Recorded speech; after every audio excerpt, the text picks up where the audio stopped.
¿Qué tal? Muy buenos días. En esta segunda sesión vamos a recorrer por primera vez lo que es la historia de la filosofía.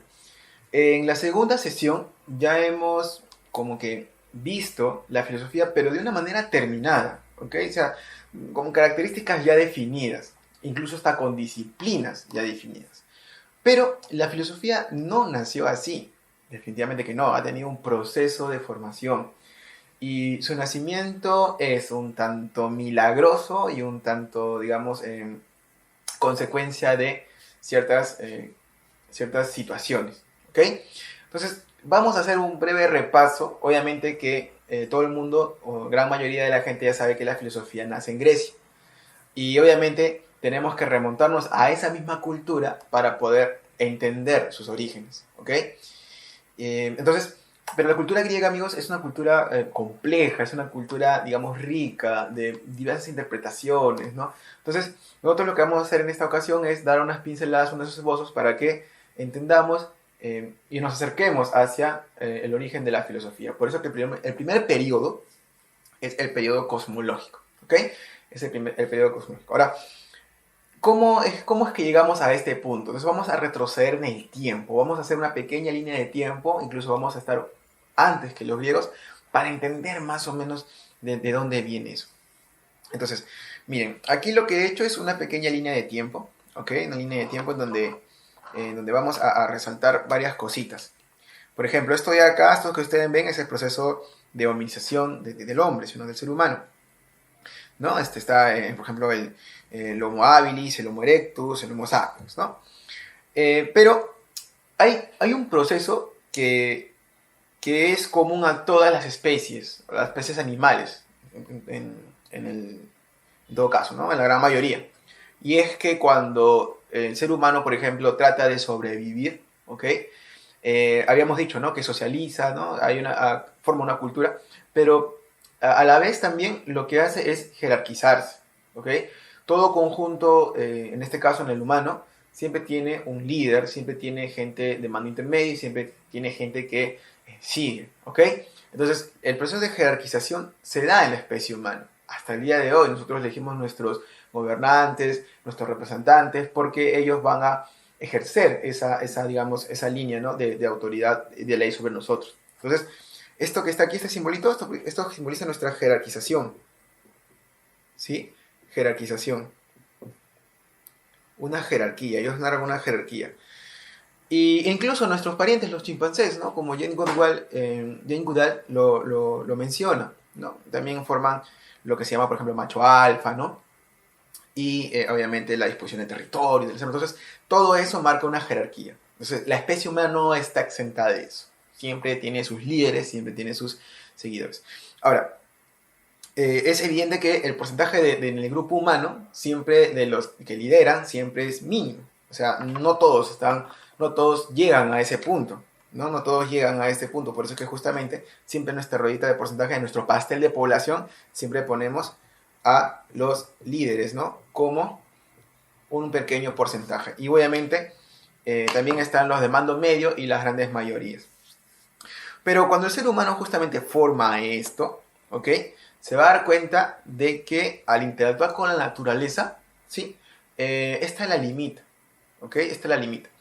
¿Y qué es lo que ocurre? Comienza a darse cuenta de que efectivamente existen limitaciones, pero ¿de qué tipo? No, por ejemplo, que no va a vivir por siempre, y al no vivir por siempre obviamente no lo va a conocer todo. Es justamente por eso que convenimos en que el ser humano en sí tiene dos grandes escalones en su intelecto. Vamos a nombrarlos. En un lado, por ejemplo, está la fe y por otro lado está la razón. ¿Ok? La razón. Tengo que aclarar que el término fe aquí no es la fe que usualmente se conoce como que creer en el Dios cristiano. No. La fe, básicamente aquí nos referimos a la muchachos, conciencia. Ojo, hablo plena conciencia. Conciencia de las limitaciones. ¿Ok? De las limitaciones. Vuelvo a nombrar, ¿son limitaciones de qué tipo, muchachos?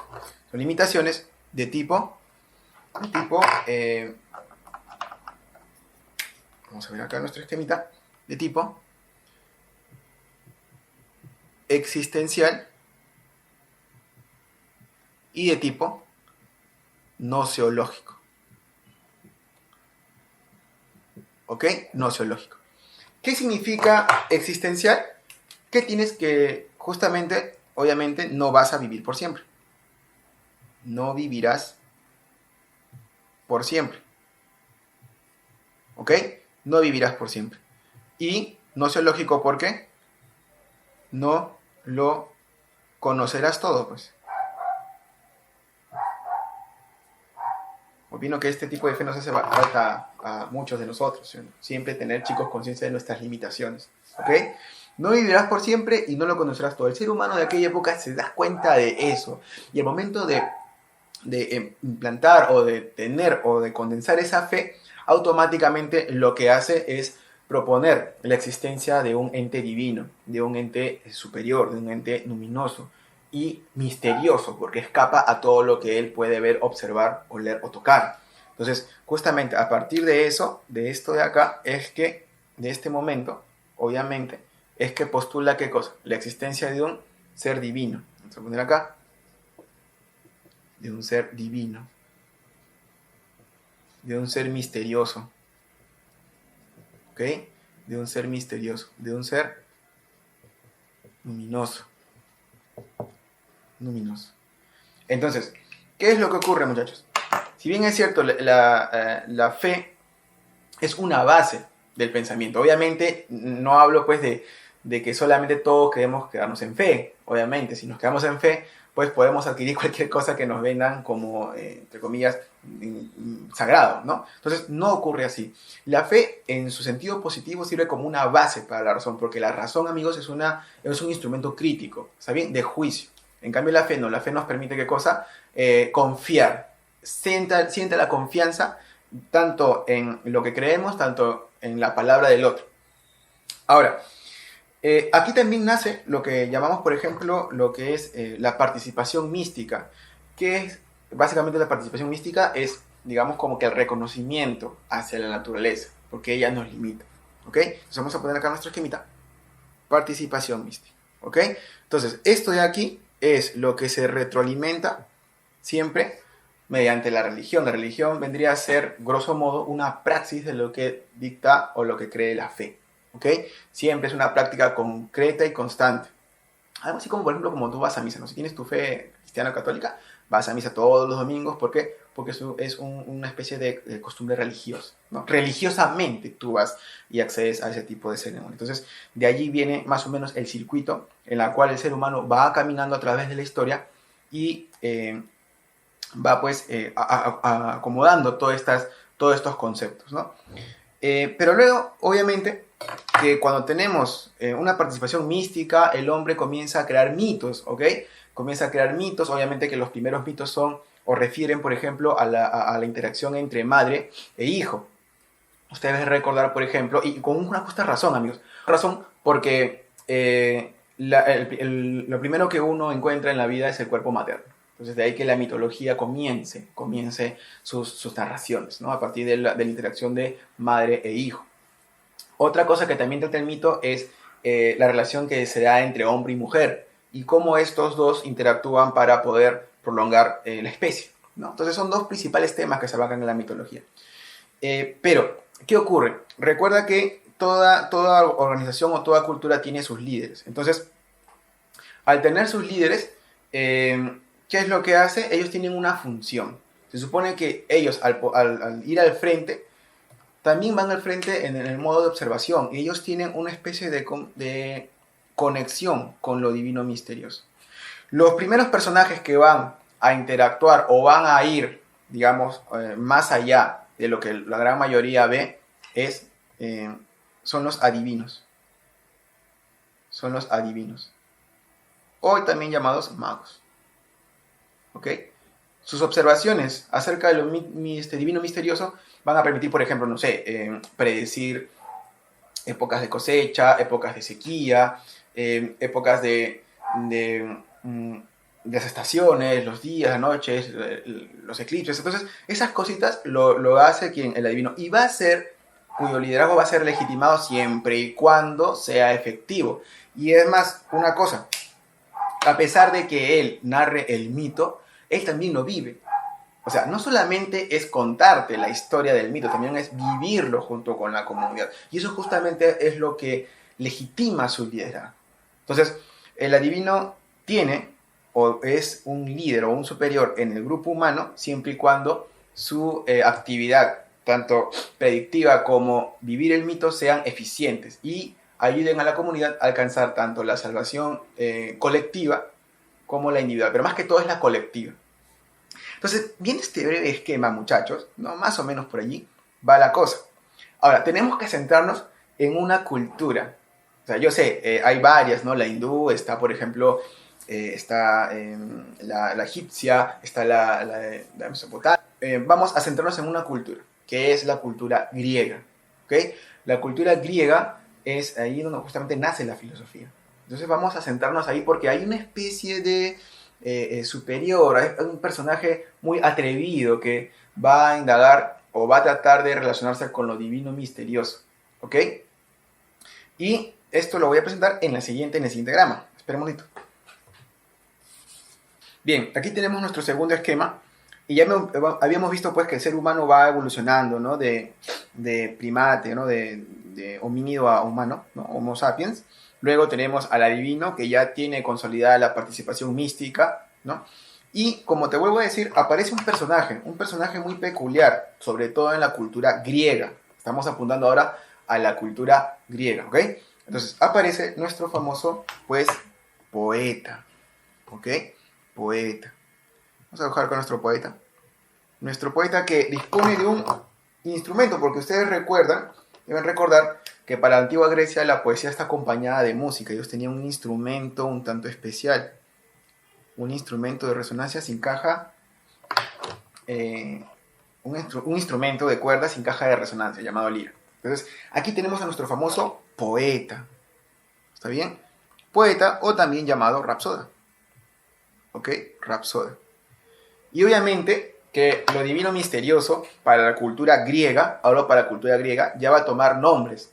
Van a ser, por ejemplo, Zeus, obviamente más compañía, ¿sí o no?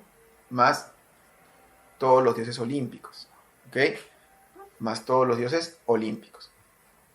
Ahora, el poeta, lo que básicamente va a hacer en la cultura griega, tiene básicamente un papel muy, pero muy importante, ¿ok? Muy importante. Y los dos poetas más importantes de la cultura griega son Homero y Hesíodo. Homero y Hesíodo. ¿Ok? Y es justamente con la cual vamos a iniciar nuestra exposición. Aquí recién comienza todo lo bueno, muchachos. Sesión 2, periodo cosmológico. Nuestro sumario es el siguiente. Este video lo he seccionado en dos partes, porque el periodo cosmológico, muchachos, abarca una sustancial cantidad de personajes que tenemos que revisar y más o menos hilar por dónde va la cosa con respecto a la filosofía. Entonces, nuestro sumario primero es los 5 puntos. Primero está Homero y Hesíodo, ¿no? Maestros de la escuela, maestros de la Grecia antigua. Está el pensamiento milesio. Luego está la escuela pitagórica, está la escuela heliática, que está con Heráclito y Genófanes de Colofón. Y bueno, de ahí en la última parte recorremos todos los 4 últimos, que es Heráclito, Empédocles, Demócrito y Anaxágoras. Vamos a comenzar por esta interesante parte que es la de Homero y la de Hesíodo. Entonces, Homero. Yo sé que en la gran mayoría de cursos, por ejemplo, Homero lo tocan en literatura, pero esta vez sí es de vital importancia para la filosofía. Homero es básicamente educador de la Grecia antigua mediante los 2 textos más importantes que tiene, que es la Ilíada y la Odisea, ¿ok? La Ilíada y la Odisea. ¿Qué más nos dice con respecto a Homero? 2 puntos muy importantes. Homero utiliza el verso como forma de expresión para lo verosímil, ¿ok? Verso, ¿por qué? Es muy importante el verso porque ayuda a recordar es una herramienta de memoria para el poeta, ¿ok? De aquella época. Y lo verosímil, ¿por qué? Porque en cierta forma Homero te va a contar cosas que tienen apariencia de verdad, o sea, puede ser verdadero. Por ejemplo, una situación, ¿no? Tú ves una película y de repente a tu protagonista le disparan 100 delincuentes y ninguna bala le cae. Entonces, eso es verosímil, o sea, eh, digamos, puede ocurrir, ¿ok? Puede ocurrir, pero no es de gran probabilidad. Eso es lo que quiero decirte. En el caso de Homero, por ejemplo, se contaba que a uno de sus héroes le caían 100 flechas, le lanzaban 100 flechas y ninguno le caía, era porque supuestamente un dios lo protegía. Entonces, más o menos es verosímil el relato. Entonces, eso es lo que te quiere decir Homero. Y lo hace en forma de verso. Estas dos cositas son muy importantes, ¿ok? Anotémoslo. Luego, aquí lo que te decía, la obra homérica fue para los griegos un manual de comportamiento jerárquico, o sea, no fue una obra literaria propiamente dicha. Básicamente lo que era la Ilíada era el coquito de aquella época, era un texto, era un manual de ética caballeresca. ¿Cómo te comportarías tú? Si tú quieres ser el mejor, ¿cómo te comportarías? Bueno, justamente como lo hace Aquiles, el personaje homérico.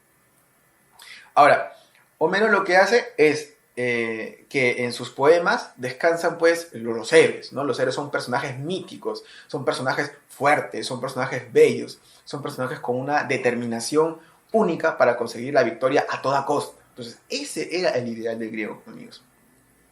Pero Homero no solamente te expone las hazañas de sus héroes, también te expone la forma en que fueron educados, ¿no? Y obviamente, si ya que hablamos de la Ilíada, que tenemos a Aquiles en su mayor exponente, Homero también te dice cómo fue educado Aquiles. Aquiles tuvo dos maestros, básicamente. Tuvo a el centauro Quirón y al anciano Fénix. Por ejemplo, de centauro Quirón podemos decir que este le enseñó todas las artes físicas de un guerrero. Por ejemplo, está la equitación, el lanzamiento de la jabalina, está, por ejemplo, el tiro con arco y flecha, ¿no?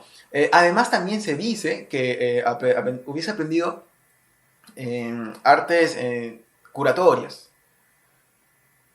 Hierbas, está, por ejemplo, brebajes, ¿no? Entonces, lo que hace Quirón del héroe homérico, para este caso Aquiles, es un héroe con un saber enciclopédico.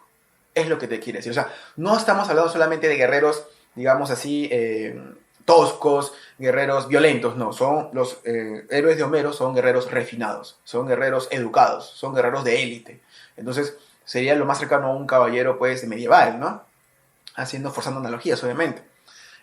También te expone, en el caso, por ejemplo, de Fénix, ¿no? Fénix es un anciano que lo que hace es dar consejo a Aquiles. Y no solamente consejos, también le contaba las hazañas de los antepasados, ¿no? De sus antepasados. Y era de una u otra forma una invitación a que Aquiles superara las hazañas de estos antepasados. No es una invitación constante. Los abuelos, los tatarabuelos hacían esto, y entonces el niño, el joven, de poco a poco va cultivando ese amor por la gloria. Porque no se olviden, por favor, amigos, en Homero el tema básico, sobre todo en Ilíada, es el amor a la gloria. Esa agonía que tiene el héroe homérico para poder vivir al máximo, no escatime esfuerzos en escribir su nombre en la historia. Y eso, obviamente, es producto, o todo se simboliza en un acto, por ejemplo, como este.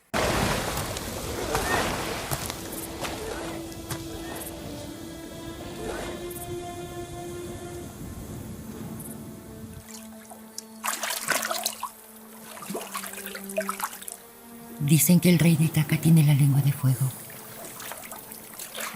Sabía que vendrían por ti. Mucho antes de que nacieras, sabía que vendrían.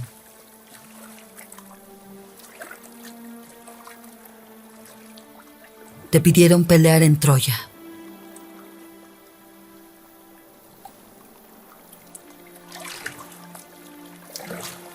Te voy a hacer otro adorno con ostras, como los que te daba cuando eras niño. ¿Te acuerdas?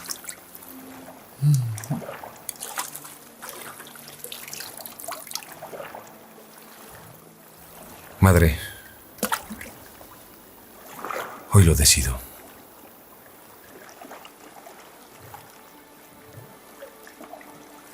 Si te quedas en Larissa, tendrás paz y una mujer maravillosa. Tendrás hijos e hijas y ellos tendrán hijos. Todos te amarán. Al morir jamás te olvidarán. Pero al fallecer tus hijos y sus hijos también, tu nombre se perderá. Y si viajas a Troya, la gloria será tuya. Escribirán historias sobre tus victorias por miles de años. El mundo va a recordar tu nombre. Pero si te vas a Troya, jamás volverás. Tu gloria siempre estará al lado derecho de tu muerte. Nunca te veré de nuevo. ¿Sabes si esto es verdad, madre? Lo sé, hijo.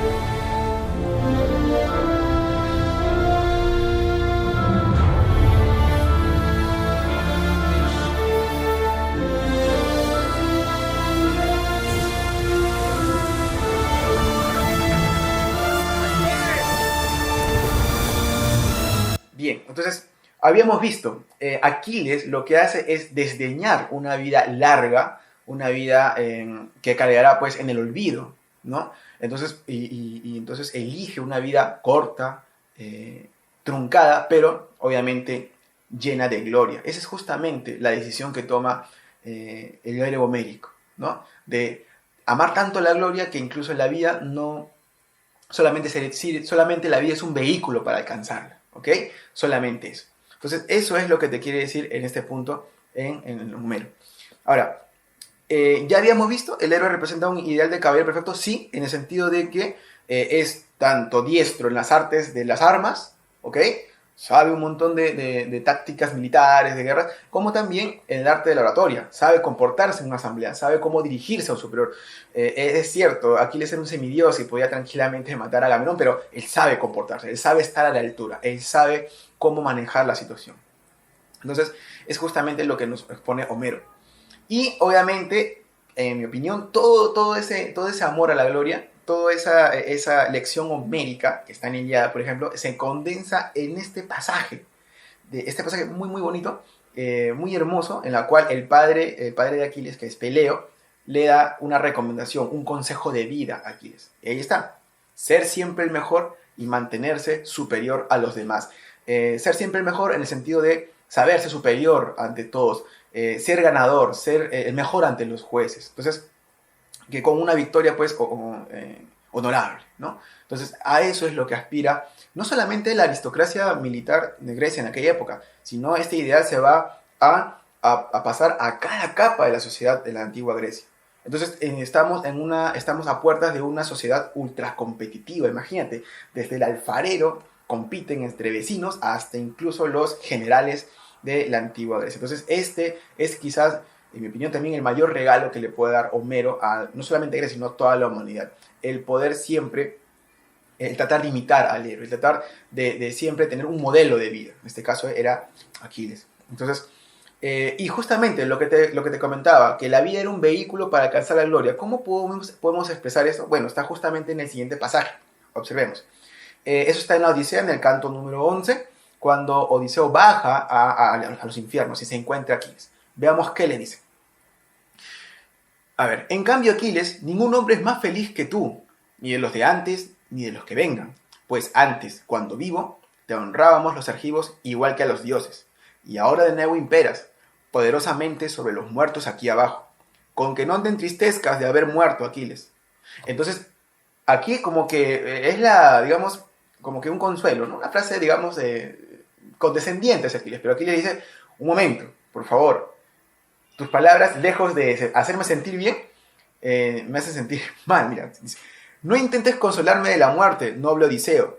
Preferiría estar sobre la tierra y servir en casa de un hombre pobre, aunque no tuviera gran hacienda, que ser el soberano de todos los cadáveres de los muertos. Entonces yo preferiría 1000 veces estar vivo y combatiendo, luchando por la gloria, que sencillamente recibir las alabanzas de los muertos, porque ellos sencillamente la vida se les acabó. Entonces no tienen ese espíritu latente, ¿no?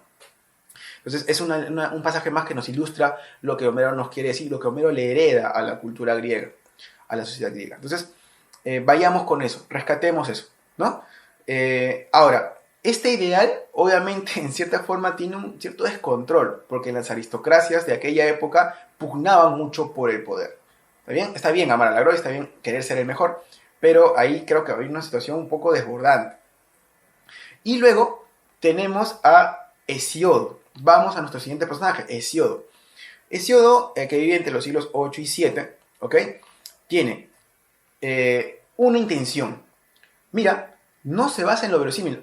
Hesiodo no te va a contar o no te va a querer contar lo verosímil. Te va a querer contar la verdad, ¿ok? Entonces, Hesiodo, a pesar de ser poeta, se distancia de Homero en una sencilla acción. Él busca exponer la verdad. Y lo encontramos en un pasaje muy, pero muy ilustrativo con respecto a esto. Veamos. Veamos en el caso de la teogonía, en los primeros párrafos nada más. Él te dice, y te habla del divorcio que tiene con Homero. Te dice, pastores de los campos, vergonzosamente inútiles. Sabemos decir muchas mentiras con apariencia de verdad y sabemos cuando queremos proclamar la verdad. Así hablaron las hijas de gran Zeus con sabias palabras. Y me cortaron una vara, una rama de laurel recién florecido, de magnífico aspecto.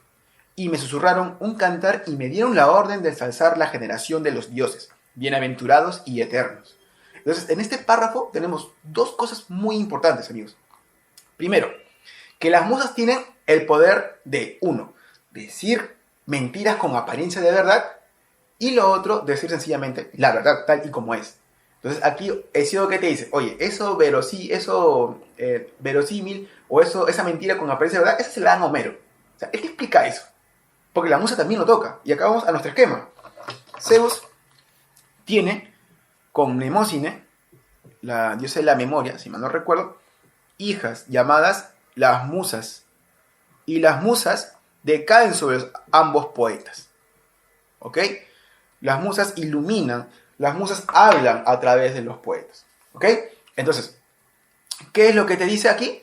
Te dice, sabemos decir muchas cosas, muchas mentiras con apariencia de verdad, y sabemos cuando queremos proclamar la verdad. Y otra cosa muy importante, dice, está bien, a Homero le dan lo verosímil, a mí me dan la verdad, y me dan solamente, con esta palabra, me dan la misión de decirla. Justamente aquí dice, me dieron la orden de ensalzar la generación de los dioses bienaventurados y eternos. Entonces, con estos dos fragmentos, podemos decir la intención básica de Hesiodo camino a la filosofía, porque una de las intenciones de la filosofía es decirte la verdad, y Hesiodo la tiene. ¿Ok? Obviamente que la exposición va a seguir siendo en verso, pero la tiene.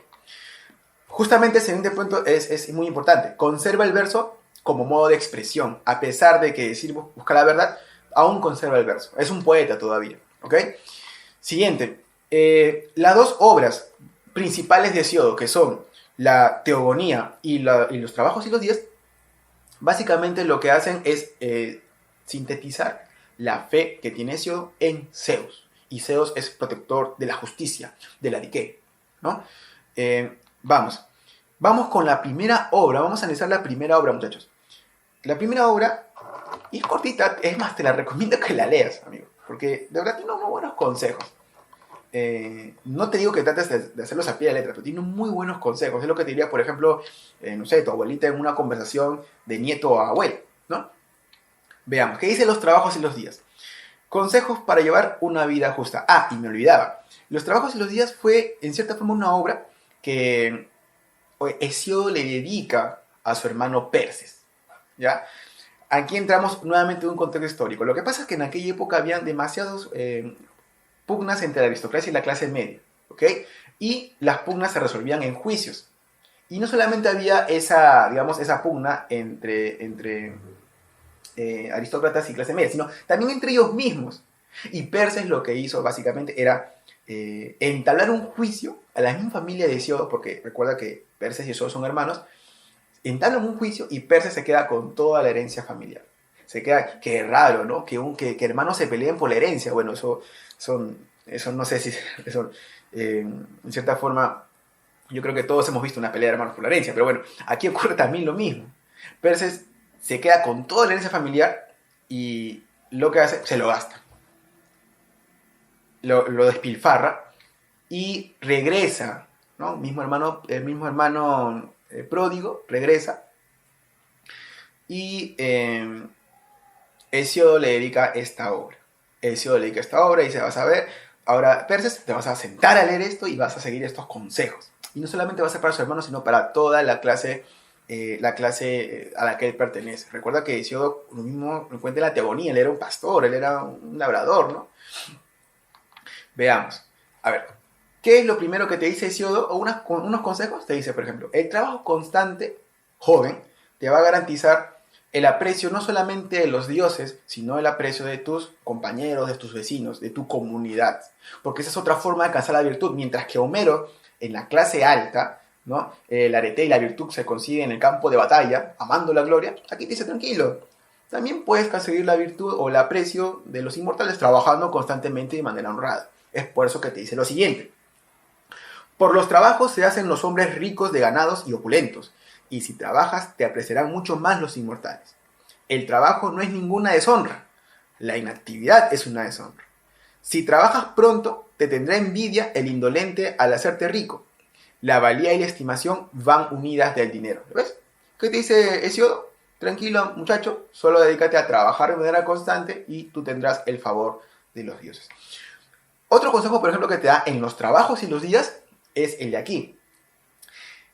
También, nuevamente, como te dije a tu abuelita, cuídate de las mujeres interesadas. Pero Hesiodo, no podemos poner eso. Ya, entonces pon lo siguiente, te dice Hesiodo. No engañe tu mente una mujer de trasero emperifollado, susurrando palabras seductoras mientras busca turanero. Quien confía en una mujer así, ese definitivamente confía en los ladrones, te dice. O sea, cuídate de ese tipo de chicas. Qué raro, ¿no? Que hay chicas interesadas. Bueno, es un mito, para mí es un mito. Eso es, no sé, si alguien me confirma que yo crea, yo vea, no, es un mito, chicos. Pero bueno, aquí Hesiodo nos está por si acaso, si es que te topas con una. ¿Ok? Muy bien. Otro aspecto de la vida que también te narra, y eso esto haciendo un breve parte de la exposición, para que más o menos entiendas por qué, y veamos un poquito más por qué la obra de Hesiodo es tan importante. Otro, también son los favores hacia los amigos, ¿sí o no? Son los favores hacia los amigos. ¿Qué es lo que te dice? Tienes que devolver. Te prestan, devuelve, por favor. Dice, bien has de medir lo que pidas del vecino. Bien medido devolvérselo. Con igual medida, y mayor aún si puedes, para que, estando otra vez... Ya, bien has de medir lo que pidas del vecino. Bien medido devolvérselo. Con igual medida. Y mayor aún, si puedes. Para que, estando otra vez necesitado, lo hayas bien dispuesto. O sea, cancela tus deudas, pues, amigo. Paga para que otra vez te puedan prestar. Eso es lo que te quiere decir Hesiodo. Es un comportamiento, pues, obviamente de solidaridad, sobre todo en las personas de la misma clase social. Solidaridad que obviamente, puedo mencionar en este punto del video, nos hace tanta falta, amigos. Nos hace tanta falta tanto a la gente que quiere ayudar, como que también la gente que recibe ayuda. Hay que ser recíproco. Entonces, ese es el consejo sabio que nos da Hesiodo. Y también te da consejos en el matrimonio. ¿Qué te dice? Porque no hay el varón mejor tesoro que una esposa buena, ni por el contrario, cosa más amarga que una mala. Es una glotona, que al varón más resistente lo quema sin antorchas y lo entrega a vejez prematura. Es decir, que te dice Hesiodo, cuídate de las mujeres perferradoras, porque una vez que la tengas de esposa, olvídate. Te va a sacar canas verdes y encima te va a hacer envejecer rápido. O sea, es un consejo, como te vuelvo a decir, ¿qué te dirían tus abuelitas en una conversación íntima? Tiene muchas más cosas, Hesíodo, para revisar en los trabajos suyos, te lo recomiendo, lo puedes leer, esto es muy cortito, ¿sí? Pero de cierta forma, pues, como que te ayuda, pues, imagínate, ¿no? Hay algo que también tengo que dejar bien claro, quisiera mencionar. Todos los seres humanos tenemos problemas, tanto existenciales, tenemos problemas emocionales, tenemos problemas sentimentales, laborales. Entonces la pregunta es, ¿habrá respuesta para esto? Y por lo menos si es una respuesta, una propuesta para estas preguntas. Entonces, yo te invitaría, por ejemplo, a que tú voltees a ver las grandes tradiciones, porque ellas también tienen algo que contarte. O sea, no eres la primera persona a quien le tocaría a una mujer, llama una esposa despilfarradora. No eres el primero al que no le presta plata y no le devuelven. Entonces, ellos también tienen algo que decirte. Y yo te recomendaría que por ahí más o menos revises esas lecturas. Es muy, muy, muy interesante, muchachos. Entonces, vamos con la siguiente parte. Sigamos con la exposición.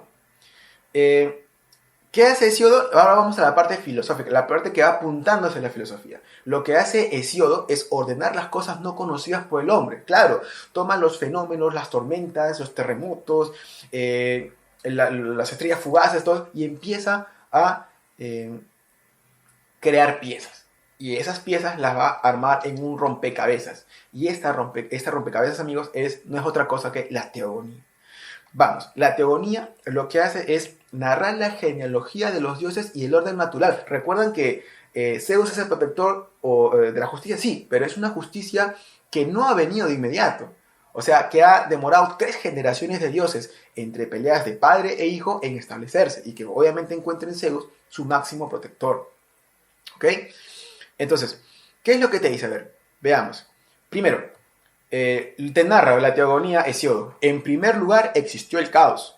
Después Gea, la de amplio pecho, sede siempre segura de todos los inmortales que habitan la nevada cumbre del Olimpo. ¿Ah?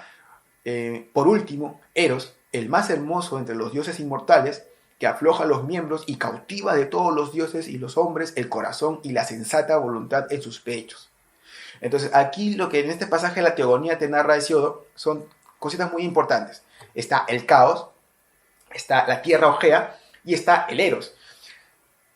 Pie de página. El caos no hay que entenderlo como un bullicio o como un desorden, ¿no? El caos para los griegos en antigüedad es básicamente como una especie de abertura, como una especie de, digamos, como de hueco, ¿no? Como de una abertura, como abres la boca, o por ejemplo hacer una grieta o una cueva. Ya, eso es el caos para ellos. ¿Y por qué? Porque cuando Hesíodo comienza a retroceder, a abstraerse y retroceder en el tiempo, desaparece todo menos el cielo y la tierra. Y entre esa abertura, esa línea del horizonte, está exactamente el caos. Y dice, de ahí también, ese es un principio original, junto con la tierra. Y también tenemos el Eros que es básicamente, digamos, como que el motor, lo que va a dar movimiento a todo, a los dioses y a los hombres, ¿ok? Entonces ahí están los 3 principios, caos, Gea y Eros. Sigamos con la exposición que nos dice, expone básicamente 3 principios formales, la verdad, que la quiere exponer, que se la da a las musas y te la quiere dar, el principio y el todo porque ya es, como te digo, es un rompecabezas armado. Y expone 3 realidades originarias, que es el caos, la tierra, el Eros, como habíamos mencionado. Entonces, este personaje es muy importante. Recordemos, a ver, vamos a nuestra esquemita. Recordemos. Homero y Hesíodo, ¿no? Homero y Hesíodo. Vamos a ahondar en su forma de exposición. Homero, ¿qué hace? Te busca o te enseña que lo verosímil y lo hace en verso.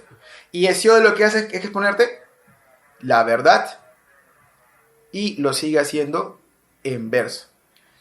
Pero ¿qué es lo malo del verso, muchachos? Lo malo del verso es que se presta para varias interpretaciones. O sea, para poder exponer la verdad, para los griegos no sería lo adecuado el verso, porque el verso se presta, vuelvo a decir, para diversas interpretaciones. Y te doy un ejemplo. Supongamos que vas a tu médico y tu médico le dices tus dolencias, tus males, y te receta, te pone en tu receta y te dice, a ver, Eduardo, tú vas a tomar las pastillas de acuerdo a lo que sienta tu corazón. Es un verso, es algo poético, pero obviamente no es una instrucción clara, no es precisa, y es justamente por la cual no se podría, digamos, hablar de filosofía propiamente dicha. La filosofía, al menos en sus orígenes, va a tener otro modo de explicarse. Y aquí viene el punto muy importante, amigos, porque recordemos, viene Homero, viene Hesíodo, y más adelante hablaremos de un filósofo, de los filósofos. En cierta parte, vuelvo a decirte, es un salto, por lo menos ya tenemos un salto aquí, ¿ok? Y lo que acercaría a Hesíodo a la filosofía es el querer exponerte la verdad. Aún en verso, pero esa intención ya cuenta y apunta hacia la filosofía, ¿ok? Bien, entonces vamos con otro punto muy, pero muy importante, rumbo a la filosofía. Ahora, en esta parte de la exposición, amigos, tenemos que revisar 7 grandes personajes, 7 notables personajes de la historia de la filosofía antigua. Son los 7 sabios de Grecia, ¿ok? Ellos lo que hacen es que mediante... ellos eran legisladores, ¿ok? Pero su actividad va a tener un objetivo. Va a tratar de garantizar la convivencia entre los habitantes de sus respectivas polis. Veamos quiénes son básicamente. A la cabeza está Tales de Mileto, luego sigue Solón de Atenas, Díaz de Priene, está Pítaco de Mitilene, Cleoblo de Lindos, Quirón de Esparta, Periandro de Corinto. Ciudades, obviamente, la mayoría es una ciudad marítima, son ciudades marítimas, salvo Esparta, ¿no? Salvo Esparta. Esta es una representación pictórica de ellos, son los 7 sabios, ¿no? Y veamos a ver qué es lo que pretenden. Primero, vivieron en torno a los siglos 6 y 5 antes de nuestra era, ¿ok? Siguiente, habitaban en ciudades abiertas al mar, ya lo he comentado, menos Esparta. Buscan la verdad práctica. Ajá, este punto es muy importante. Buscan la verdad práctica, la sabiduría política. Lo que Aristóteles llamaba la sabiduría política. ¿Qué más? Buscar respuestas en el mundo terrenal y no mítico. Ya, esto obviamente es lo que los distingue o nuevamente los vuelve a alejar de los poetas. ¿Ok? Las respuestas para la gran mayoría estaban en los dioses, pero estos sabios no. Ellos básicamente eran prácticos, eran concretos. Las cosas estaban a la mano y tenían que resolverse con lo que había. Todos gozan de gran prestigio, eran reconocidos y es justamente quizás por este motivo que grandes personajes de la antigua Grecia serán identificados no solo con su nombre, sino con su ciudad. Recordemos, por ejemplo, miren, Solón de Atenas, está Heráclito de Efesos, Pitágoras de Samos, Herodoto de Halicarnaso, ¿no? Entonces, los notables personajes también son identificados con la ciudad, con la polis, ¿no? El prestigio no solamente es para el intelectual o el pensador o el juez, es para toda la ciudad. La ciudad también se enorgullece de tenerlo como hijo. Los más documentados son Solón y Tales. Tales no se conoce texto de él. Solón me parece que sí tiene uno, ¿no? Y entre los 7 interactúan de manera cordial, o sea, entre ellos debaten, se reúnen para conversar, para dialogar, ¿no? Y para obviamente intercambiar ideas con respecto a asuntos prácticos. Aquí lo que quiero hacer notar es que estos 7 personajes son personajes que buscan lo práctico, ¿ok? La medida. ¿Qué es lo que ocurre? Lo que pasa es que en la antigua Grecia, la región donde se ubican estos personajes, a pesar de ser marítima, como que tenían ciertos, digamos, recursos limitados. Si uno observa los imperios vecinos, como por ejemplo el egipcio o el babilónico, ellos sí ostentaban grandes riquezas. En cambio, en la antigua Grecia no. Ellos, debido a sus limitaciones, tenían que ser austeros, ser ingeniosos, respetar siempre la medida. Y justamente esta situación es la que va a empujar a los 7 sabios a buscar este objetivo, ¿no? Ellos nos dejan o nos legan frases, como que refranes, como que máximas, ¿no? Y que uno da un consejo para aplicarlo. Veamos, por ejemplo, Cleóbulo te dice, la medida es lo mejor, ¿ok? Siempre mesurado, siempre con la medida exacta, no excederse en lo demás. Eso es el consejo. Primero, siguiente, Solón, conócete a ti mismo. Es un buen consejo, ¿por qué? Porque te dice, no eres como los seres homéricos, no eres como los dioses, reconoce tus limitaciones y mediante esa actividad tú vas a alcanzar pues la sabiduría práctica, ¿no? Vas a vivir de una manera, digamos, virtuosa, digamos, ¿no? Entonces, esto conoce a ti mismo también, se dice también fue labrado, fue escrito, ¿no? Fue esculpido fue grabado en la puerta del oráculo de Delfos, también como un consejo de los dioses, ¿no? Regalado de los dioses para los humanos, para que ellos siempre retornen a esa humanidad, a esas limitaciones. Y también será utilizado más adelante por Sócrates, pero como otra óptica, ¿ok? Pero también será frase utilizada más adelante. Tales, nada en exceso, ¿sí? Nada que no sea necesario, ¿no? Siempre te das cuenta que los 7 sabios apuntan a la medida, al justo medio, ¿no? A que está ahí entre ni que sobre, entre ni que falte, justamente como gran mayoría de hogares de nosotros también buscamos. La alimentación de nuestros padres también siempre es a la medida. Tales, atiende el momento oportuno, ¿sí? Claro, es una oportunidad para poder embarcar a una actividad, ¿no? Optimizar nuestro horario, nuestros esfuerzos, entonces siempre atiende el momento oportuno. Tales también te dice, no prestes mucho porque si no vas a caer en la quiebra, o sea, presta fianza y tendrás la ruina, por ejemplo, te dice Tales. Periandro, todo es práctico. Aquí esta frase también profundiza en lo que buscan los 7 sabios. Y Vías, que te dice la mayoría son malos, pero no en el sentido de malos de tener malas intenciones. No. Para aquella época decir malo era decir como que un personaje torpe, ¿no? Que no está refinado, ¿no? Entonces, como él era juez, ¿no? Al momento de deliberar siempre recuerda, la mayoría son malos, son torpes. Entonces, eso es lo que te dice Vías, ¿no? No confíes mucho en ellos no tienen, digamos, grandes dotes. Y justamente Heráclito diría pues que solamente de los 7 Vías sería, por esta frasecita, Vías sería el único sabio, ¿no? Hay que reconocer que la muchedumbre pues no tenía esas capacidades. Bueno, ahora, vamos a una región específica en nuestro mapa de la antigua Grecia. Va a haber entre todas esas islitas, todos esos archipiélagos, todos esos terrenos, una región en donde va a nacer justamente la filosofía, o sea, va a ser una autopista, va a ser como que un caldo de cultivo cultural, y ahí es donde va a surgir. Vamos a nuestro esquema de aquí. Habíamos mencionado, ¿no? Que los 7 sabios, aquí, los 7 sabios, son 7 sabios. Recuerda que a la cabeza va Tales, 7 sabios de Grecia, vamos a poner 7 sabios de Grecia. Pero 7 sabios de Grecia, ¿a qué se ocupaban, muchachos? ¿Qué podían ocuparse ellos? Como vuelvo a decir, ellos se ocupaban de asuntos, digamos, de la polis. Recordemos un punto muy, pero muy importante y voy a explicarlo bien para que se pueda entender. Miren, nuestro comportamiento, la polis nace con la ley, ¿ok?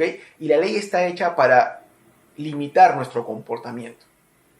O sea, yo no puedo, por ejemplo, no sé, no puedo tomar algo y sin pagar, ¿no? O no puedo disponer del cuerpo de otras personas, o no puedo disponer, no sé, andar desnudo por la calle. O sea, las normas establecidas en nuestra ciudad, en este caso la polis, limitan el comportamiento del ser humano. Y obviamente las leyes son el instrumento básico. Ya, recuerda, polis y ley nacen juntas. No existe ninguna sin la otra. Y ellas dos, vuelvo a decir, limitan el comportamiento. Pero no es difícil darse cuenta de que no solamente las leyes limitan el comportamiento. También lo hace la naturaleza. O sea, ¿en qué sentido? No puedes volar, no puedes aparecer en un momento instantáneamente en otro lugar, no puedes atravesar paredes, ¿no? No puedes leer los pensamientos de otras personas. Entonces, la naturaleza también limita el comportamiento humano. Entonces, mientras los 7 sabios observan a ras del suelo, estudian las leyes para alcanzar un comportamiento pues, óptimo, ¿no? De convivencia, va a haber ciertos personajes que no miren a la polis y a las leyes, sino a la naturaleza y a la necesidad que por ella escurre, ¿ok? Porque también hay, pues, o sea, me refiero a que el día, la noche, ¿no? El calor que fluye hacia lo frío. Entonces, es como que, digamos, por los conceptos que he leído, como una necesidad. Que también la naturaleza también guardaría leyes, ¿no? Y justamente, mientras que, vuelvo a decir, los 7 sabios miraban esa parte a ras del suelo, hubo un personaje que se detuvo y volteó la mirada hacia arriba, hacia el universo, hacia la naturaleza, dijo, esa también tiene leyes, podría tener principios, podría tener, digamos, no sé, consecuencialidades, causalidades. Entonces, este personaje ya es propiamente un filósofo. Y el primero, justamente, este personaje se encuentra en la intersección de dos grandes grupos. Por un lado está los 7 sabios, que es de Tales, y a Tales también se le conoce como el primer filósofo. ¿Por qué? Porque va a preguntarse por el todo y por las leyes que éste tiene. Muy bien, entonces vamos aquí a preguntarnos, ¿no?, por el pensamiento milesio, Tales de Mileto. Vamos a ver nuestro esquema, vamos a agregar algo enriquecedor. Y aquí justamente tiene, pues, vamos a ver el salto cualitativo que ha dado, pues, la historia de la filosofía. ¿Recuerdas que te dije que Homero, Hesíodo y Tales? ¿Ok? Y Tales. Homero, ¿qué te exponía? ¿Recuerdas? Lo verosímil y lo hacía en verso. Hesíodo, ¿qué quería exponer? La verdad y lo hacía en verso. Ahora, Tales, al ser justamente un personaje que busca, digamos, la justicia, ¿no? Como sabio, la verdad práctica, obviamente que la verdad práctica no está ajustada a los versos, a las interpretaciones, tiene que ser precisas y claras. Y justamente Tales va a buscar exponerte la verdad, pero ya no en verso, sino en prosa. Entonces, es este salto, amigos, en donde ya aterrizamos propiamente en la filosofía. O sea, de los 7 sabios, uno solo se atiende a ver qué cosa, la naturaleza y las leyes, ¿no? Las leyes o principios que están detrás de ella. Y ahí está, amigos, amigas, por fin encontramos al primer filósofo, a Tales de Mileto. Vamos a explorar este personaje. A ver, veamos. Dice, Tales de Mileto. Primero, veamos qué actividades realizó. Diversas actividades, multifacético, ingeniero, legislador, matemático, viajero, comerciante, etc. ¿Ok? Siguiente, calculó las alturas de la pirámide de Egipto. Bueno, se narra que mediante la sombra, ¿no?, de la varilla en una hora determinada, ¿no?, midió pues la varilla con la sombra de la varilla, con la sombra de la pirámide, y por semejanza de triángulos, por geometría básica, encuentra la altura de la pirámide. Es una hazaña de la medida para Tales. Predice un eclipse solar en el 585 a.C. Bueno, si se cuenta, pues, ¿no?, que él predijo el año, según Heródoto. Dijo el año, ¿no? Y esto sí es posible en la medida de que, se cuenta, Tales haya echado en sus viajes mano de tablas astronómicas, tanto egipcias como babilonias. O sea, no es que solamente él haya calculado todo, no, él se echó mano de datos y dijo, bueno, al parecer puede ser, o predigo, que el 585 habrá un eclipse solar. Y efectivamente, y es más, se narra una anécdota que habían 2 ejércitos que se enfrentaban, que no hicieron caso a esta afirmación, se enfrentaron en ese día, ocurrió el eclipse y firmaron un acuerdo de paz, asustados por lo que había ocurrido, por lo que ya había dicho Tales que va a pasar. Es otra hazaña de la medida. Mira, como sabio, es otra hazaña de la medida. ¿Importa la geometría egipcia a Grecia? Es cierto, es conocido porque, bueno, según Heródoto, si no recuerdo, la geometría nace de la necesidad de medir los terrenos afectados por la inundación del río Nilo en Egipto, los famosos tensadores de cuerdas. Entonces, en sus viajes, Tales ve esto, ve cómo la geometría también era un juego de regla y compás, ¿no? Trazar, construir. Entonces, este juego lo lleva a Grecia. Y obviamente también es causante de que el primero en dar una demostración matemática. No sé si ustedes recuerdan, por ejemplo, que tienen su semicírculo, donde hay un ángulo interno, y ese ángulo mide 90 grados, ya ese teorema se le atribuye la demostración. Ahora, hablo de una demostración, pues, digamos, todavía empírica, todavía rústica, todavía no hablamos de la geometría, pues, sistematizada, que mucho más adelante encontraremos con Euclides, ¿no?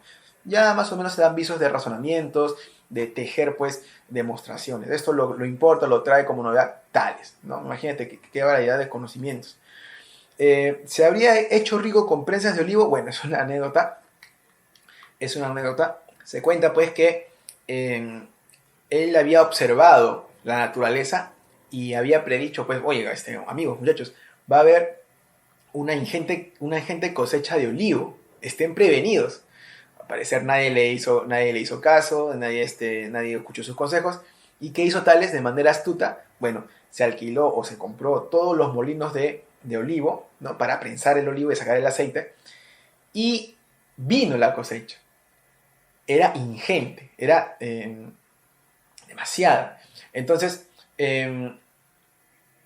cuando todos querían pues prensar este olivo, pues él era dueño de todos los molinos. Y él puso el precio que se le antojó. Y el precio que él quiso se volvió rico. Y él justamente mencionaba, el conocimiento, la observación también es de utilidad económica. O sea, te puedes sacar provecho, te diría Tales. También sirve para hacer dinero, ¿no? Pero obviamente Tales estaba preocupado más en la naturaleza que en hacerse rico. Pero esa es una anécdota para una hazaña de la medida, otra hazaña de la medida para ver lo ingenioso que era Tales, ¿no? Y contrario a esto también se narra que se habría caído un pozo por mirar estrellas, ¿no? Se narra pues que de noche estaba apreciando las estrellas, caminaba por su casa y ¡plup!, se cae en un pozo. Y una esclava tracia, ¿no?, se burla de él, diciéndole como que patrón, ya ve, tanto mirar al cielo, no sabe ni siquiera en dónde está parado. Entonces esto es con respecto a la medida, como sabio, como Tales, que fue como buscador de la sabiduría práctica. ¿Ok? Ahora vamos a lo que es propiamente filosófico. Veamos. Tales fue el primero en hacerse en la cuestión, sobre todo sin recurrir al mito, es cierto, y es más, todavía su exposición lo hizo en prosa. La fuente más rica de los presocráticos, amigos, debemos encontrarla en Aristóteles, la más rica, la que más estudia. ¿Por qué? Porque Aristóteles tiene un solo objetivo: refutarlos a todos, sobre todo a los pitagóricos, ¿ya? Entonces, ¿qué hace Aristóteles? Aristóteles en sus textos te ensalza, te echa flores, te expone bien sus ideas para luego, aventarlas al abismo. Entonces, uno de ellos, por ejemplo, es Tales de Mileto, y te dice, en su Metafísica, Aristóteles: Tales ha sido el fundador de esta filosofía y ha puesto el agua como origen, y por eso ha dicho también que la tierra viene del agua. Recuerda que la naturaleza también tiene esa ley, ese principio. Entonces, Tales fue el primero en decir, bueno, me parece que la ley o todo principio sería pues el agua. Y eso lo hace en virtud de un razonamiento como que inductivo. La gran mayoría de seres vivos tienen un gran porcentaje de agua, los árboles, ¿no? Hay lluvia, todas esas cositas. Y entonces debería ser el agua. Sugiere que la Tierra es un disco que flota como un corcho, es cierto, ¿no? Es como que debajo de la Tierra hay agua, porque si tú escarbas también encuentras agua. Entonces eso también hace pensar a Tales como que el principio es el agua, ¿no? Todo surge de este principio y todo regresa a él. Sí, te dice en sus mismas observaciones, ¿no? El cadáver se descompone y todo va nuevamente al subsuelo, ¿no? Y aquello también, otra cosita, se dice que conoció la famosa piedra de magnesia, lo que actualmente nosotros conocemos como imanes, y te dice con respecto a esto, ¿no? Que todo parece que estuviera vivo, y esto pues hace decir a Tales su teoría holozoísta. Te dice, todo está lleno de dioses. Es justamente lo que afirma con respecto a esta situación. Entonces, busquemos Tales de Mileto en nuestra esquemita. Vamos a poner acá, él es Tales, por si acaso, él es don Tales de Mileto. Tales, y propone como el origen al agua, ¿no? Agua, humedad también se le conoce, se le nombra ese principio, ¿no? Pero quedémonos con agua para un conocimiento más o menos aproximado o introductorio, ¿ok?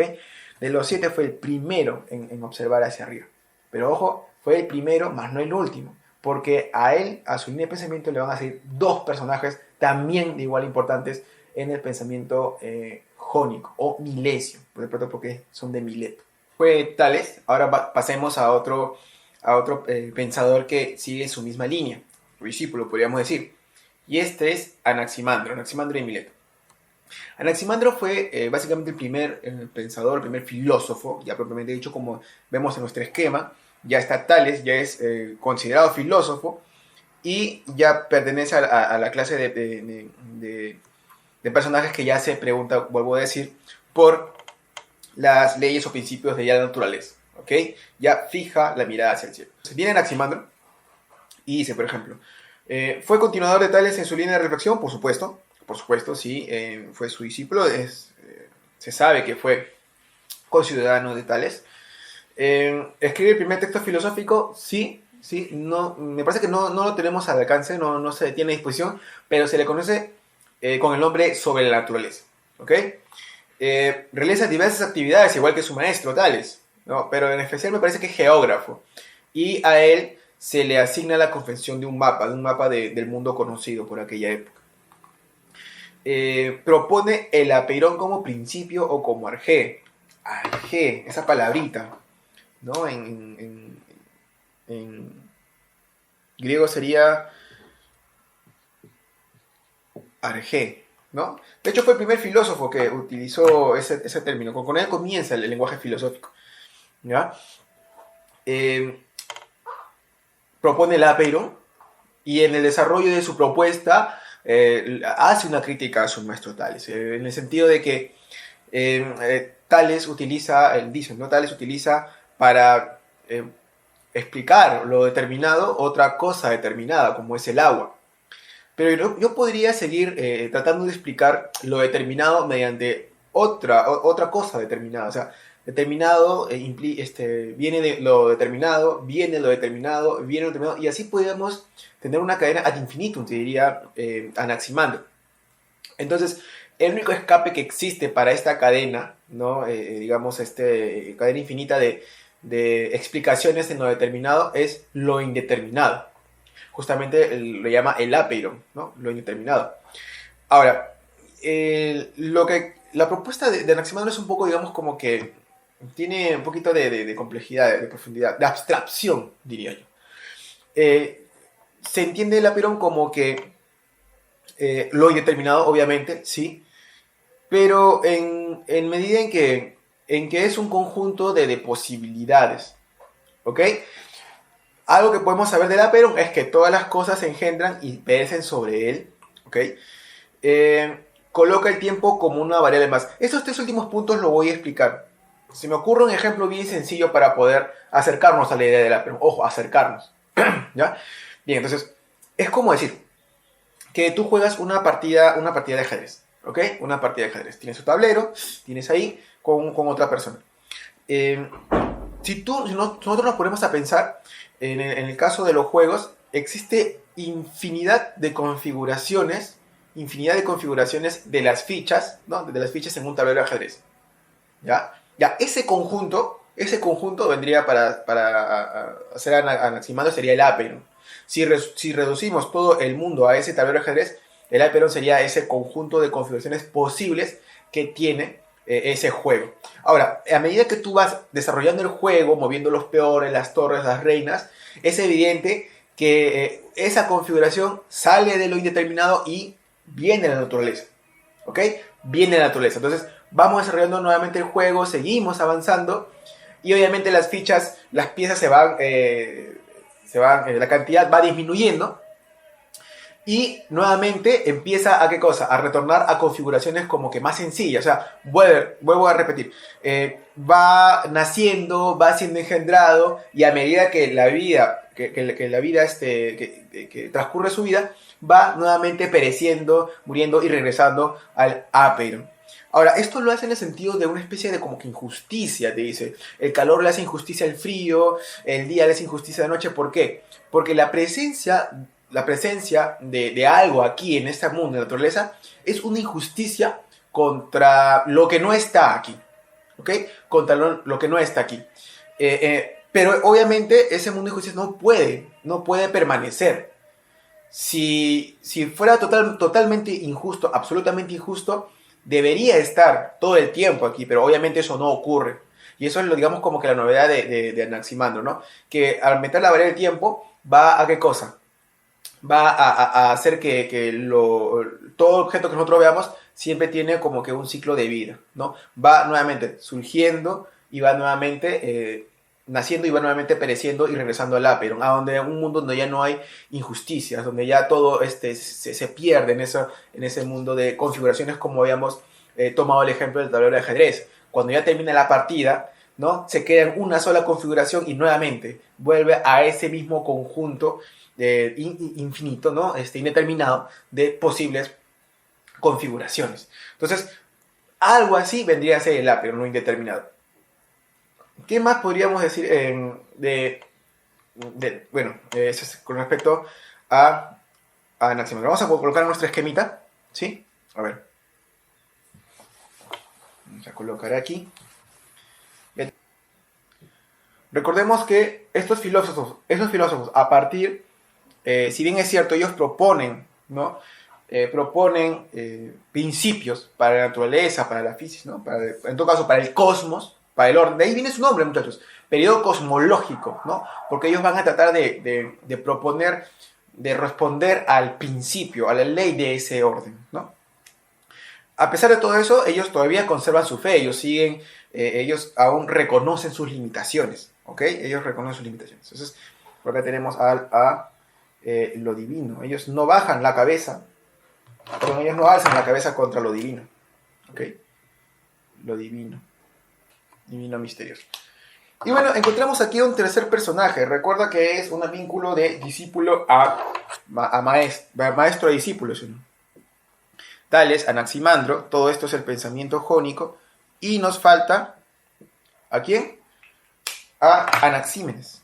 Anaxímenes que en cierta forma va a tomar lo mejor,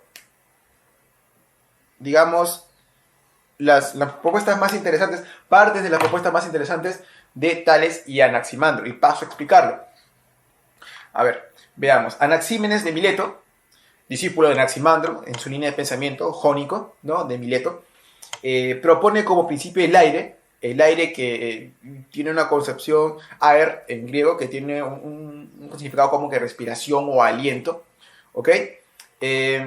Del aire nacen todas las cosas y a él vuelven. Mira que esto es como que parecido al ápero, ¿sí o no? Justamente de esa parte toma Anaxímenes.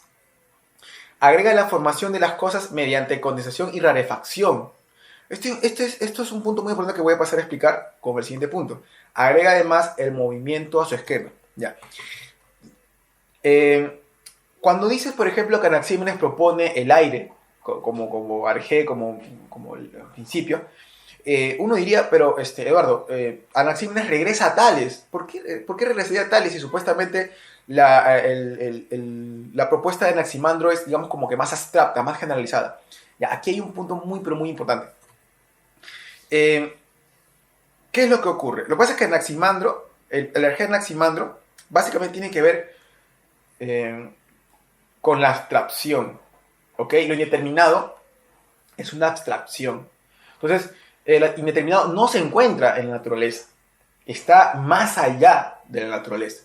Entonces, como que eso a Anaximandro no le cuadra muy bien y va en contraposición con la propuesta de Tales. Entonces, ¿qué dice Anaxímenes? Anaxímenes dice, no, maestro, o sea, el principio o el arjé de la naturaleza o del cosmos está aquí, en la misma naturaleza, solo que está circulando, está tomando, digamos, como que diversas formas, mediante el proceso de ¿qué? De rarefacción, que es dispersarse, o condensación, que es concentrarse. Ese aire, si usted lo concentra, se va a volver, por ejemplo, fuego. Concentrado más se puede volver nubes. Concentrado más se puede volver agua. Concentrado más se puede volver, no sé, me parece madera. Y concentrado más se puede volver un animal, por ejemplo. Y en su última instancia se puede volver piedra. Solo que cada objeto como que va en un proceso, ¿no? De extenderse, expandirse o comprimirse. Pero el aire siempre está presente ahí. O sea, la novedad de Anaxímenes es que le da la característica del ápero de Anaximandro en la medida en que surge, nace y vuelve a él, pero también le da la característica de Tales, la principal, que es la sustancialidad a su arjé. Esa es la palabra indicada.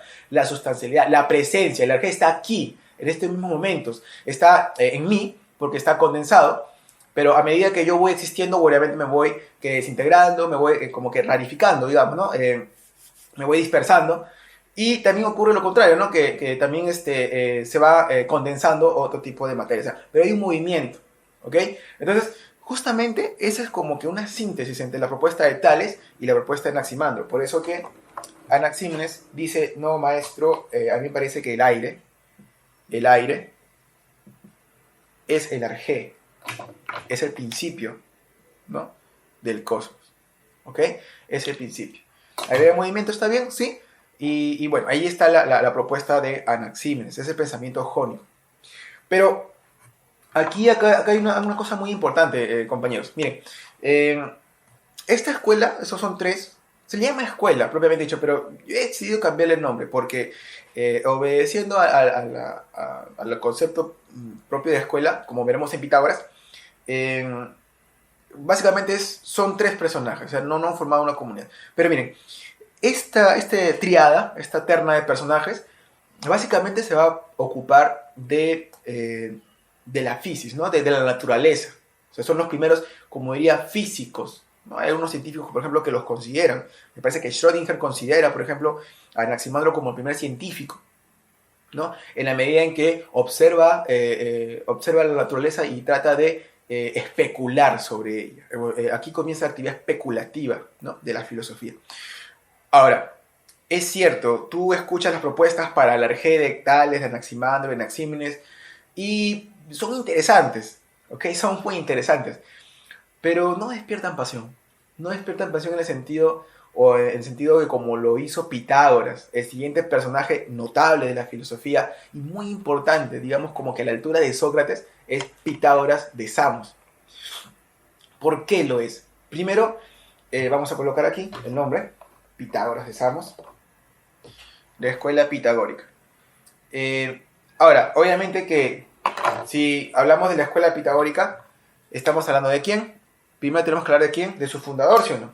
De Pitágoras de Samos, de la isla de Samos. Recuerden que esa región entre Samos, entre Éfesos y Mileto, es una región muy, pero muy, un caldo de cultivo cultural, ¿no? Puedes ahí encontrar un montón de cruces de tipo de conocimientos, tanto orientales como occidentales, ¿no? Entonces, la escuela pitagórica sí va a despertar esa pasión, esa, digamos, ese seguimiento. Y es porque la escuela pitagórica y en principio Pitágoras no se preguntan tan solo por la naturaleza, sino también vienen con unas propuestas con respecto a lo que es el alma y su destino. Ahí está. Entonces, por eso vamos a hablar del siguiente notable personaje, que es Pitágoras. Pitágoras de Samos, hace alrededor de 570 a.C., hay dos puntos que me gustaría explicar. Dice, su biografía bordea lo legendario. Es que en realidad tiene, me parece que varias biografías que se pierden pues en mitos, ¿no? Por ejemplo, se dice, él afirmaba ser hijo de Hermes, ¿no? Del dios Hermes, del dios de los mensajeros. Y que este dios le dio o le concedió un deseo, ¿no? Le concedió un deseo y le dijo, puedes pedirme cualquier cosa menos la inmortalidad. Entonces Pitágoras lo que pide es tener el recuerdo de sus vidas pasadas, porque justamente es una de las propuestas de la escuela pitagórica, que nosotros tenemos o reencarnamos en varios seres, ¿no? Entonces él pidió eso. De su biografía sabemos que, a pesar de todo lo nebuloso de su biografía, sabemos que tuvo dos exilios. El primero desde la isla de Samos hasta, se ubicó en el sur de Italia, en Crotona, y luego su segundo exilio fue en Metaponto. Ahora, básicamente en todo ese recorrido que hace, ¿no? Desde la isla de Samos hasta Crotona y Metaponto, la escuela pitagórica agarra o toma un poder notable, ¿ok? Notable. Va engrandeciéndose, va haciéndose muy, pero muy prestigioso, a tal medida de que participa en política. Y justamente esa participación en política hace que haya una, digamos, una reacción violenta, ¿no? contra los pitagóricos, en el sentido de que ellos forman una aristocracia. Y por aquella época era la democracia la que estaba con el poder. Ya veremos esta lucha entre la democracia y la aristocracia más adelante también junto con Sócrates y los sofistas, ¿no? Es el primero en autodenominarse filósofo. Esto ya lo comenté en la sesión anterior. Le decían, bueno, Pitágoras, tú eres un sabio, ¿no? Tú eres un sofos, ¿no? Sabes matemática, astronomía, sabes música, sabes un montón de cosas, tú eres un sabio. Pitágoras niega esa definición y diría, no, la sabiduría solamente la tienen los dioses. No, yo no soy sabio de ninguna manera. Yo lo que hago es tender a ese conocimiento. Yo soy un filósofo. Yo persigo esa sabiduría como el amante desesperado, pues, ¿no?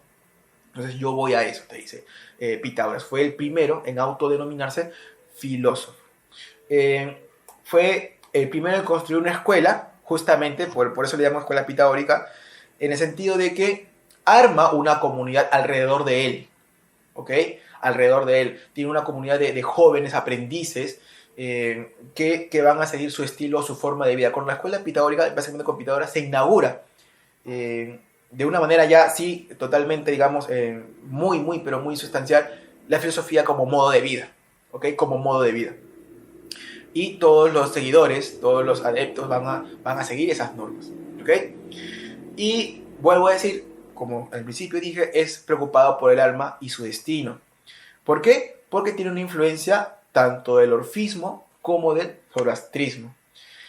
Grosso modo, el orfismo es como que una religión entre filosofía y religión que afirma en cosas del alma y del más allá.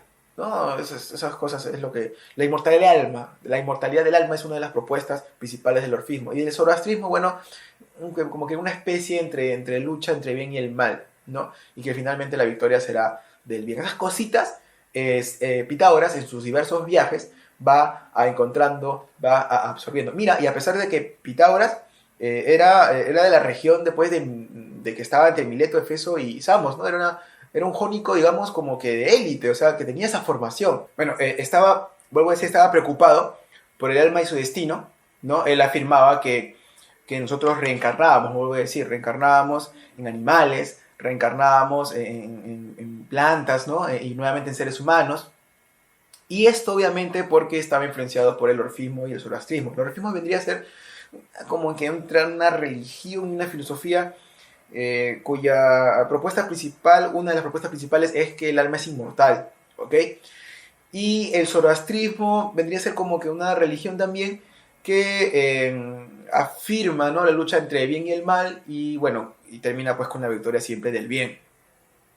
Es más, se cuenta que Pitágoras en un encuentro, pues cuando regresa o desembarca en una tierra, se cuenta pues que le ofrecen varias cosas, entre ellas vino, entre ellas pescado, ¿no? Pero lo rechaza. Y con respecto al pescado, me parece que los pescadores no sabían dónde estaba el pescado para poder atraparlo, capturarlo. Pitágoras les dice el lugar donde pueden pescarlo, y una vez que lo tienen, dice que los devuelvan al mar porque es como esos pescados pueden ser sus amigos, esos peces pueden ser sus amigos. Entonces les explica esas cosas, ¿no? Y es algo muy raro cuando Pitágoras pues se encuentra con estos pobladores, ¿no? Sí, ya ahí viene rodeado de un aura divina, misteriosa, ¿no? Entonces, ese es el legado que viene Pitágoras. Entonces, esto es básicamente lo que podríamos rescatar de su biografía, ¿no? Obviamente podemos averiguar un montón de cosas acerca de Pitágoras. Pero ahora vamos a hablar de la escuela, propiamente dicha, de los discípulos, del conjunto, de cómo va desarrollando esas actividades. Recuerden que Pitágoras es el primero que influye, tiene el ímpetu para influir en la historia de su escuela mucho después que él fallece, ¿no? Después del segundo exilio en Metaponto. A ver, ¿qué características tienen pues la escuela pitagórica, los pitagóricos, como los llama Aristóteles? Primero, de vida teorética o contemplativa, ¿sí? De vida teórica o contemplativa. Objetivo, ser perfecto ciudadano, y normas de comportamiento no habituales. Bien, con respecto a la vida teorética o contemplativa, los pitagóricos siempre afirmaban que ellos seguían, pues, como que un modo de vida al estilo de un personaje o unos personajes que participaban en las Olimpiadas, ¿no? Entre comillas. Ellos decían que en las Olimpiadas habían tres tipos de personajes. Los que corrían en las Olimpiadas, los que competían por el laurel, por el olivo, por la gloria. Los comerciantes, ¿no?, que estaban ahí intercambiando objetos, mercancías. Y los espectadores.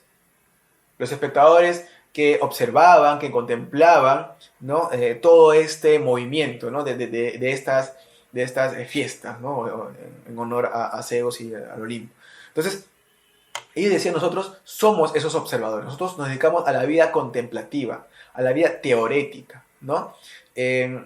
y bueno, básicamente pues es aislarse o alejarse de toda otra actividad.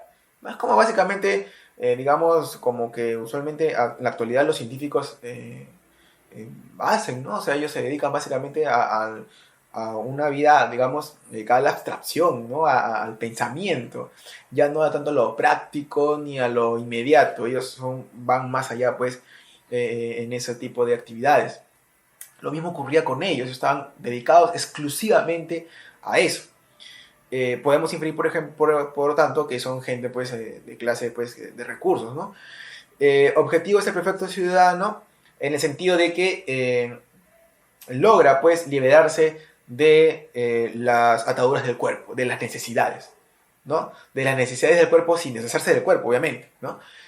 Cuando el hombre supera eso, ya se convierte en un perfecto ciudadano en el sofos. Pero vuelvo a decir, ¿no? Ellos no aceptan ese adjetivo, no, ellos son filósofos, ¿no? Normas de comportamiento no habituales, sí, de verdad que los pitagóricos tenían unas normas bien, pero bien raras de convivencia. Estaba prohibido, por ejemplo, comer habas. Estaba prohibido, por ejemplo, orinar mirando al sol. Estaba prohibido, por ejemplo, comer carne, porque ellos creían en la reencarnación, ¿no? No podías comerte a un ser querido, pero realmente pudo haber sido un ser querido ese animal. Eran bien discretos con lo que ellos sabían, ¿no? Y así, una serie pues de comportamientos que no se podía explicar tan, digamos, no eran tan, digamos, explicados estos comportamientos. Terminaron formando una aristocracia, es cierto, porque a pesar de que ellos proponían que el alma era inmortal y todas esas demás cosas, decían, bueno, si todas las almas son inmortales, entonces quiere decir que todos tenemos la misma condición. Pero se dieron cuenta que ese grado de conciencia no era el mismo, entonces quiere decir que empezaron a ¿qué cosa? A jerarquizarse, y al jerarquizarse forman ya pues una aristocracia. Y esa aristocracia es la que termina con su participación en la política, ¿ok? Como los mejores. Pero vuelvo a decir, tuvieron una reacción por parte de la democracia de aquella época. Principales actividades, la matemática, la música y la astronomía, ¿sí? Bien, aquí hay un pequeño detalle. A ver, una más, doctrina de transmigración, o metempsicosis, obviamente ya heredada de Pitágoras, del pensamiento de Pitágoras, ¿sí? Entonces, esto es lo que podríamos mencionar con respecto a la escuela pitagórica, ¿no? Eso es lo que ellos proponen. Entonces, esta era la propuesta de la escuela pitagórica, del grupo pitagórico, básicamente. Ahora, vamos a los textos. Recordemos que Aristóteles es una fuente muy valiosa con respecto a los presocráticos, vuelvo a decirlo. Y uno de los objetivos de Aristóteles, por ejemplo, en su metafísica, era también refutar a los pitagóricos, en el sentido de que se sabe que Platón tuvo influencia de la escuela pitagórica, ¿no? Entonces, él quiere, digamos, como que regresar a lo concreto y a lo real, a comparación de lo que de lo abstracto que era pues el sistema de Platón. Vamos a ver un par de pasajes para ilustrarnos más o menos qué es lo que pensaban más o menos los pitagóricos, como lo llama Aristóteles. Veamos. Los llamados pitagóricos se aplicaron al estudio de las matemáticas y fueron los primeros en hacerlas progresar, creyendo que sus principios eran los principios de todas las cosas y que todo cielo era armonía y número. Y si algo faltaba en alguna parte, se desvivían porque todo el sistema les resultara coherente. Por ejemplo, como les parece que la década es perfecta y abarca la naturaleza entera de los números, afirman que los cuerpos que se mueven por los cielos son 10, aunque los visibles son solo 9. Y se inventa por esta razón la antitierra. Esto es la metafísica de Aristóteles. Ahora, subrayemos algunas palabras muy importantes que nos van a servir. Primero, matemáticas, principios y el cielo, armonía y número. Bueno, ya con Pitágoras, con la escuela pitagórica, la matemática pasa de una regla, de un juego de reglas empírico, ¿no? Que todavía va en desarrollo lento, pasa a ese, digamos, como que esa disciplina mística, esa disciplina importante, ¿no? Que todo iniciado, que toda persona que aspira a esa sabiduría, ¿no? O a esa categoría, ¿no? de pensador de élite tiene que tener. O sea, la matemática, ellos proponen a la matemática como una disciplina fundamental para la formación de una persona que va a filosofar, ¿no? Esto obviamente lo va a también tener Platón. Platón también va a tomar la matemática como una disciplina importante en su escuela, la academia, ¿sí? Principios, sí, los números también, para ellos es el principio, es el arjé del cosmos, ¿no?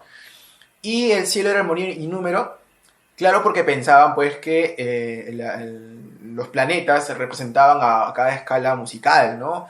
Y que tocaban una música, ¿no? Una música astral, ¿no? Otra cosa más, década, la tetractis, ¿no? 10 es un número muy importante para ellos porque le van a dar como que un significado geométrico a cada ente que ellos descubren. Por ejemplo, el punto, para ellos es, ¿no? Un punto es una unidad, los 2 puntos forman una línea, los 3 puntos forman una superficie, los 4 puntos forman un tetraedro, que es el espacio, y la suma de ellos, del 1 más 2 más 3 y más 4 te da 10, ¿no? 10, que es un número para ellos un tanto místico, ¿no? Divino. Y bueno, los cielos, vuelvo a decirte, ¿no? En los cielos también ellos miran, ¿no? Tienen astronomía, conocimientos astronómicos también muy, pero muy importantes. Ahora, vamos a resumir todo lo que hemos visto con respecto a la escuela pitagórica, Pitágoras y a sus seguidores. Primero, descubrieron un tipo de entes, los números y las formas geométricas, ¿sí? Ellos, vuelvo a decir, en su asimilación de la matemática, le dan este vuelo, se dan este vuelo. ¿Proponen como arjé el principio del número? Sí, sí, y sus relaciones sobre todo.